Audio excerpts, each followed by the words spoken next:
पहले तो तीर्थों में कम से कम सनातनियों के द्वारा, चाहे वो सनातनी भक्त हो, सनातनी सन्यासी हो, साधु संत महापुरुष आचार्य महामंडलेश्वर और जगत गुरु, तमाम तरह के हमारे यहाँ पर उपाधियां हैं अपने अपने संप्रदाय परंपरा के अनुसार।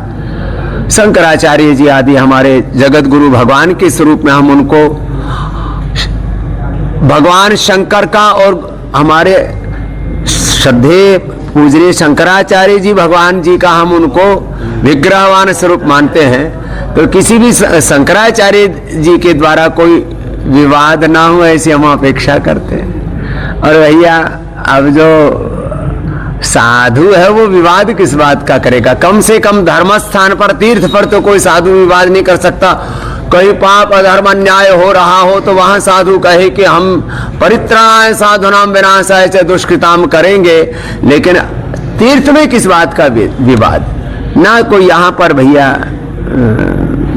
कोई स्नान का विवाद होना चाहिए, ना यहाँ पर कोई पालकी का विवाद होना चाहिए, और कोई साधु किस बात का जिस अहंकार करे। साधु तो बनता ही वो है जिसने अपने अभिमान को मिटा दिया।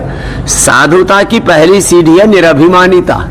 इसलिए किसी भी प्रकार का कोई अहम या कोई दूसरा तत्व सामने नहीं रखना चाहिए। इससे अपयश होता, अपकीर्ति होती है।